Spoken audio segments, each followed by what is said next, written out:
Kisah Ashabul Aikah, kaum penyembah pohon pada zaman Nabi Syuaib. Kisah ini disebutkan beberapa kali dalam Al-Quran. Salah satunya pada surat Asy-Syu'ara ayat 176 hingga 191. Diceritakan bahwa pada zaman Nabi Syuaib ada suatu kaum yang lebih memilih menyembah pohon daripada beriman kepada Allah Subhanahu wa Ta'ala. Akibatnya, Allah menurunkan azab berupa gempa bumi yang dahsyat menghancurkan kaum ini. Nabi Syuaib alaihi salam diperintahkan Allah untuk berdakwah kepada suatu kaum yang tinggal di daerah Madyan, sebuah kawasan di antara Hijaz dan Syam. Kaum ini terkenal dengan julukan Ashabul Aikah yang memiliki arti penyembah pohon. Seperti yang disebutkan dalam Al-Quran, surat Asy-Syu'ara ayat 176. Penduduk Aikah telah mendustakan para nabi. Selain menyembah pohon, mereka juga menyembah berhala yang diyakini sebagai warisan para nenek moyang. Nabi Syuaib tak henti-hentinya mengajak kaum Aikah untuk meninggalkan sesembahan mereka yang tidak bisa memberi manfaat sedikit pun. Namun sayangnya mereka tetap pada keyakinannya. Wahai kaumku, sembahlah Allah SWT. Sesungguhnya tidak ada Tuhan sesembahan yang pantas bagimu selain Dia. Sebagian besar kaum Aikah berprofesi sebagai pedagang. Salah satu kebiasaan buruk kaum Aikah yang masih sangat sulit dihilangkan adalah suka mengurangi takaran timbangan. Ketika tiba musim panen, mereka membeli barang sebanyak-banyak dengan harga yang sangat murah untuk disimpan di gudang. Sebaliknya, saat datang musim paceklik, mereka akan mencekik pembeli dengan menaikkan barang dengan harga yang tinggi. Wahai penduduk Aikah, hentikanlah kebiasaan mengurangi hak orang lain dalam timbangan kalian. Sesungguhnya, perbuatan itu sangat dibenci oleh Allah. Padahal Allah SWT telah memberikan kalian kehidupan yang makmur. Seharusnya kalian mengucap syukur atas limpahan nikmatnya. Seperti yang disebutkan dalam Al-Quran, surat Hud ayat 85. Dan wahai kaumku, penuhilah takaran dan timbangan dengan adil. Dan janganlah kamu merugikan manusia terhadap hak-hak mereka. Dan jangan kamu membuat kejahatan di bumi dengan membuat kerusakan. Wahai Syuaib, apakah Tuhanmu yang menyuruhmu untuk melarang kami mengelola harta sesuai cara yang kami kehendaki? Wahai kaumku, aku hanya bermaksud untuk memperbaiki perbuatan keji kalian selama masih diberi kemampuan. Semua petunjuk yang aku ikuti hanya dari Allah.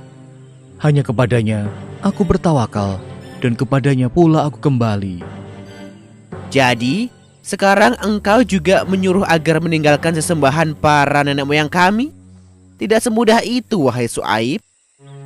Wahai kaumku, sesungguhnya aku lebih khawatir kepada kalian.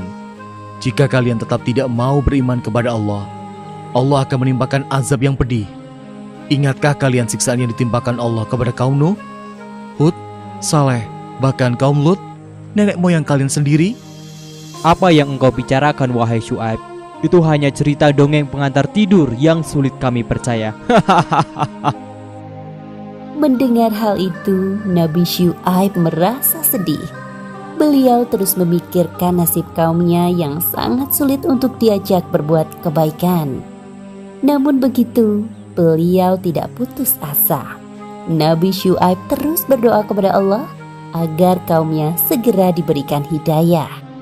Ya Allah, bukakanlah pintu hati mereka agar mau mengikuti ajaranku. Di antara kaum Aikah yang menentang ajaran Nabi Syuaib, ada sebagian orang yang mulai menyadari kesalahannya. Sepertinya apa yang dikatakan Nabi Syuaib itu ada benarnya. Ya, aku juga merasa begitu. Apa sebaiknya kita tinggalkan saja berhala-berhala itu? Lebih baik kita datang menemui Syuaib agar mendapatkan pencerahan darinya. Tepat sekali, ayo kita menemuinya. Ketika kaum Aikah mengetahui ada sebagian dari mereka yang mengikuti ajaran Nabi Syuaib, mereka sangat marah. Mereka sengaja menghalangi orang-orang yang menuju rumah Nabi Syuaib. Hinaan dan cacian keluar dari mulut mereka. Wahai Syuaib, pergilah engkau dari negeri Madian bersama pengikutmu. Kami tetap tidak akan menyembah Allah. Jikalau benar engkau seorang Rasul, maka mintalah kepada Allah menurunkan azab itu. Hahaha. Kedengarannya sangat mustahil, bukan? Seperti yang disebutkan dalam Al-Quran, Surat Asy-Syu'ara ayat 187. Maka jatuhkanlah kepada kami gumpalan dari langit, jika engkau termasuk orang-orang yang benar. Perkataan itu menandakan kesombongan kaum Aikah.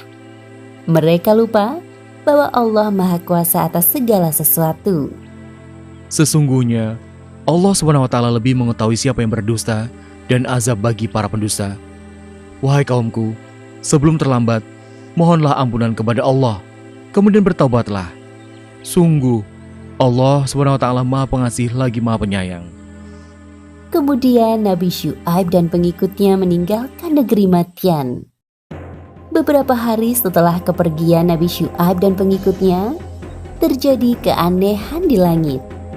Awan biru berubah menjadi hitam, bergulung-gulung dan bergerak perlahan menaungi negeri Madian.